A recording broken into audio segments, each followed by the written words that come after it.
I'm actually going to games for pleasure. It was through the Buccaneers program in Tyrone Keys. I was there. I went to my first pro game in 1969, man. And I never forget the opportunity that I had to take Ricky and his group to the game. I was in awe. That was very pivotal for me really believing that, hey, I can do something.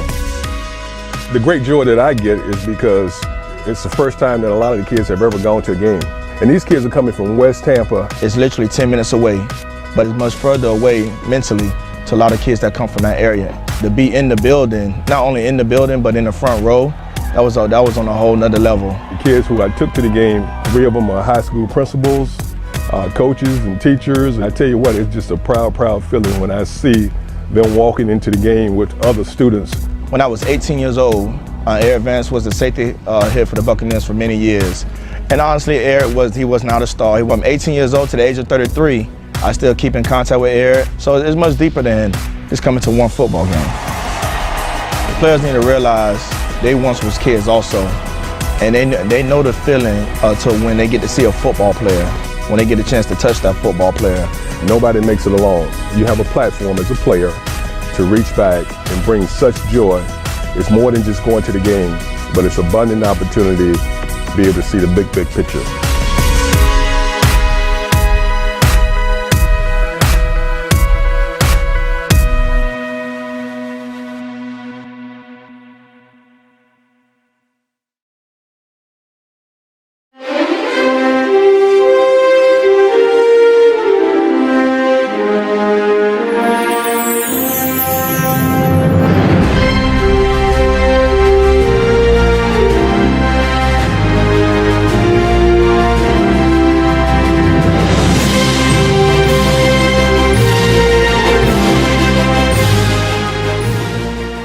Just been with Eric Vance, seeing what he's doing, and I'm getting like a head start stuff I want to do. But all sport was very good. It's good to a lot of people. You know what I'm saying? It's something that I want to be in when I get older and after college, to be in an organization like that, because it helps you do things like this. One day somebody will replace where you guys are sitting, you'll come back and talk to kids. So just surround yourself around good people and always listen to your teachers. They're trying to get your ear, so once they get your ear, give them your heart. Okay?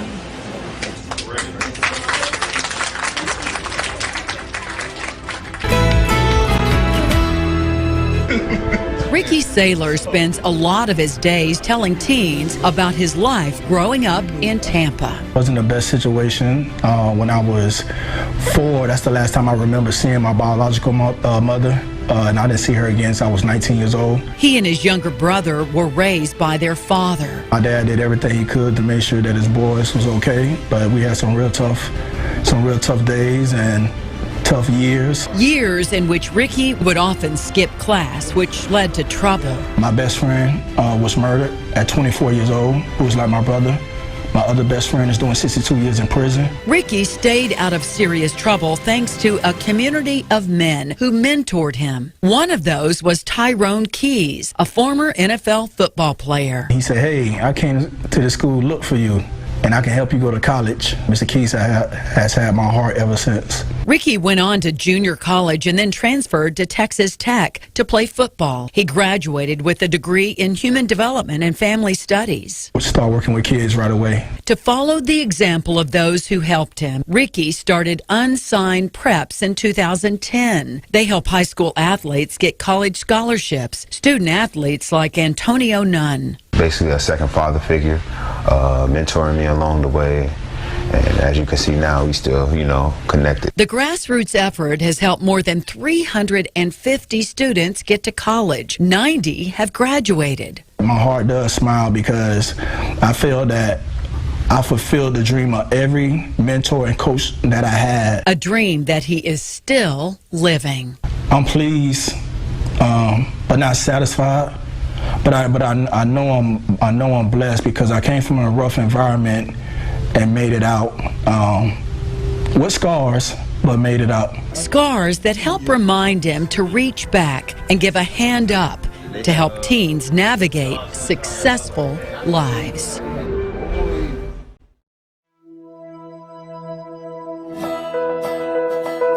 Well, I wanted to help high school student athletes achieve the dream of going to college. And in 2010, Ricky Saylor founded Unsigned Preps and took 2 minivans filled with high school football players to college campuses. During this now annual bus tour, they have the amazing opportunity to meet the college players and coaches, practice with them, and experience a new life. Some kids will get scholarship offers on that day. Some kids will get scholarship offers later on, but it sparked the brain for them to be able to go to college and achieve something that they thought was just a pipe dream. I was once that kid that, growing up, it like the hope seemed low, there was nobody really there to push me. Until Nelson Vasquez met Ricky, landed a football scholarship, and in May 2014 became not only the first unsigned prep to graduate from college, but the first person in his family.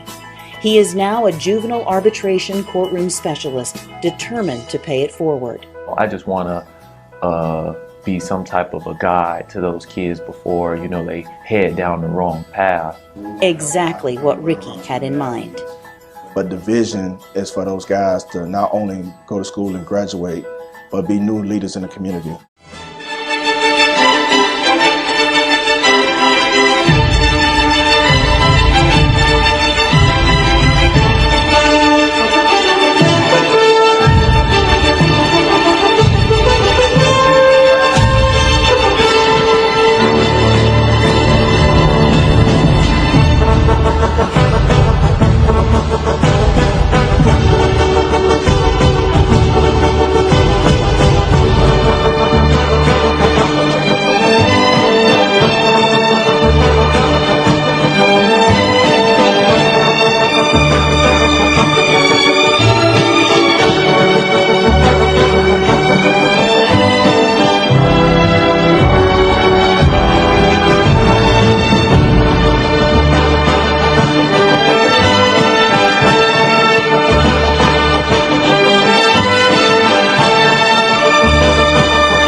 A community quarterback is a person that unselfishly gives of themselves to make their community a better place to live.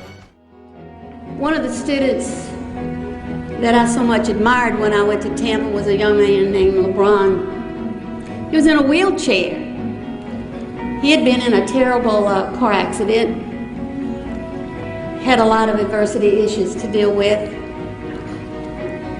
and he told me this story while we were at Tampa Digital preparing some of these videos, that he had to stay in the hospital for a long time after this car accident. And he had a lot of nurturing at the hospital. The nurses were very good to him, as well as all the other people. But finally the day came for him to go home. And so he was sitting in his apartment in the dark, hot, wondering what's going to happen to me. Well, it just so happened that Tyrone and his wife had gone out to eat. And at the restaurant, they ran into one of his nurses who said, "We know a young man that needs your help." So he said, "Well, do you have a phone number?" So the nurse gave him the phone number, but they said, "We've been trying to reach him for quite a while, and the number doesn't work anymore." So Tyrone went home, dialed that number. It worked. This young man answered the phone, so sad and gloomy. And Tyrone said, "Hey, what you doing in the morning?" "Nothing."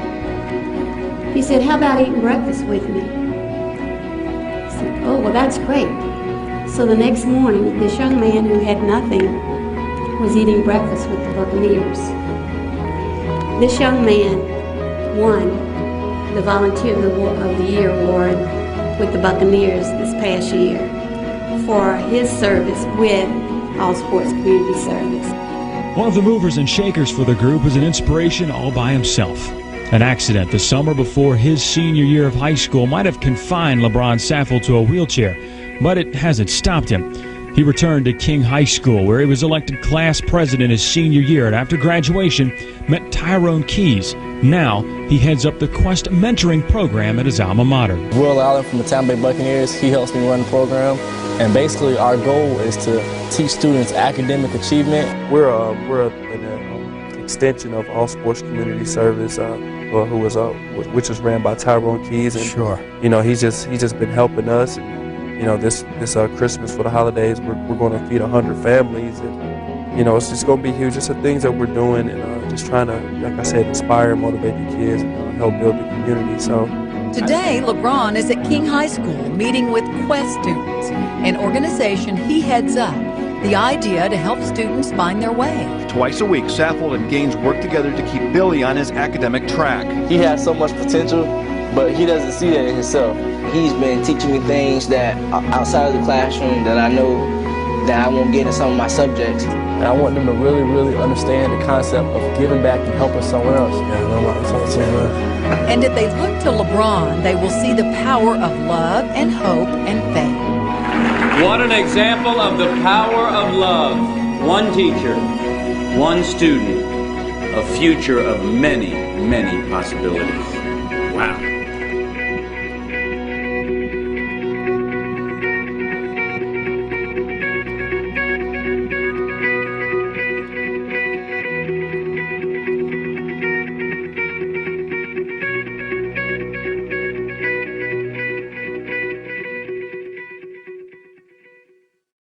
This is a prototype of the program. That's Derek Brooks coming out of, that's when he signed his scholarship coming out.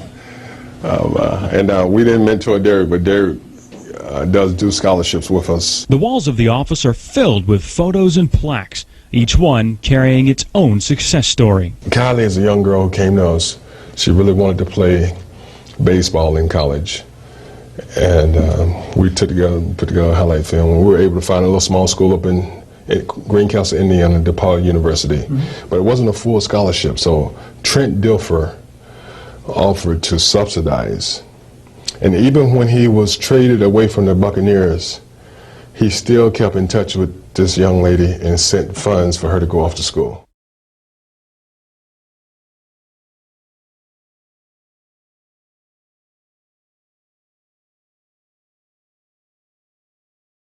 This is what you're supposed to do. You help others. And having my mother always help others, it wasn't anything that I felt like it didn't feel unnatural. It was like, this is cool. Like, it's giving me an outlet to really impact other people's lives. And then when you come home, even though some of the things you come home to aren't the best, you feel grateful because you just left somewhere that someone had a worse situation than yourself. So it made you appreciate too what you had, even at a younger age than probably most people. It's important that people understand that I've been there. It's not just, oh, we've heard about it, but like we had to many times go to where you put it used to be a nickel, you put the nickel in, you fill up the gallon water jug, and that's how we took our baths, because she had to decide, was electricity more important than water, and at the time it was, so that's how we took our baths and made our food with the bottled water. Junior high was probably the first time I realized, ooh, there's a life outside of what this looks like, and I liked what that looked like. And my mother always said, you're going to college, and I knew I was going to get to college, just didn't know how. And I tell that story all the time because it's true. Like, if you're determined, there's going to be a way. You make it happen. And I said, you know, I'll sit outside the door if that's how I have to learn, but I'm gonna learn. I'm going to college, like, one way or the other. I know I went through all these experiences because now I know what a headache it was to transfer from bus to bus and sitting out in the hot sun, so I can relate. Like, when people come in, like, for conferences, and I'm sorry I'm late, I missed, you know, this transfer, that. I'm like, I understand. I've done it, you know. I think that's why, once again, I know that's why I've been put in this position, because I think that's why I went through everything I went through. I always remember people in the classroom, on the field, always believing me, like, man, she's really gonna make something of herself. Like, they always, and like I said, I'm sure there were people, but I don't ever remember it. And it feels like the kids today, they have that hope, like, they're eager to learn. And a lot of them, especially, and I can completely relate, they lack trust. So if they can't trust you initially, they won't work for you. It's not because they can't and they don't want to. They don't trust you. They don't trust that if they make a mistake, you're still going to be there the next day to teach them, or you'll be there. You're going to help them. You're not going to ridicule them because they can't, you know, decode the word. You're not going to think that they're going to be nothing because they're not, you know, getting the math problem. It's the trust that they know that no matter what they do and how many struggles they have in the classroom, you're going to be there and you're going to push them along, and you're not going to let them fail. You want them to see the outside, so taking them, like what we did this past year with you all's help, big time. We took the kids, the 5th graders, to the Bucs game.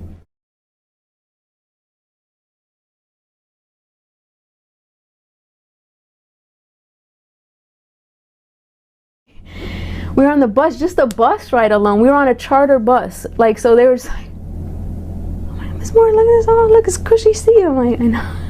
It's cool, right, guys? I said, when you go to college, like, we traveled, and I would, like, relate it to college. When I was in college, we used these buses to travel. Like, this is what you can have. You just got to work hard. So then we get all the way into the stadium. Oh my goodness. Like, it was like on the movies, like, where the kids were just like, whoa. And just smile, because it's like, this is so cool. You know, they're going to remember this for the rest of their lives.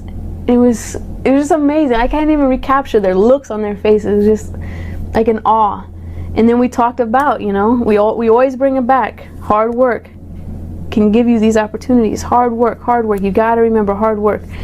We got in the stadium, we were cheering. Oh, it was just like a movie. It was awesome. You feel empowered, because it's like, if you can teach 500 kids, and if they can do, even if half of them can come back and help out, it's 250 kids coming back to their community and pushing forward.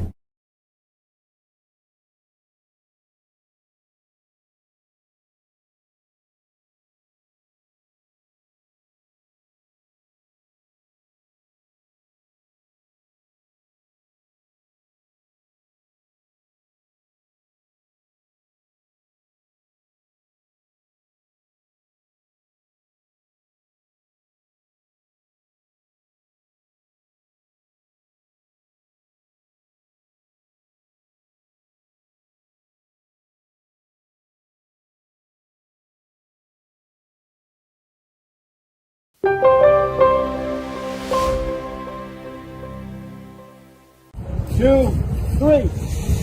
Right. The best competition we could help create in a kid's life is to create competition within himself. If he goes out on the obstacle course and he challenges his time from the last time he ran it, he goes home, he looks in the mirror, and he's proud. He goes back out the next weeks later and he beats that time. He's overcoming obstacles. We just entered into an agreement to be able to support big brothers and big sisters. So that's something that we think is very important. Role models, mentoring, always being able to not just tell someone what to do, but show someone how to do it. After we won the Super Bowl, I came here for the play for the Tampa Bay Bucks. I got involved in the school district here by subbing at Lato High School.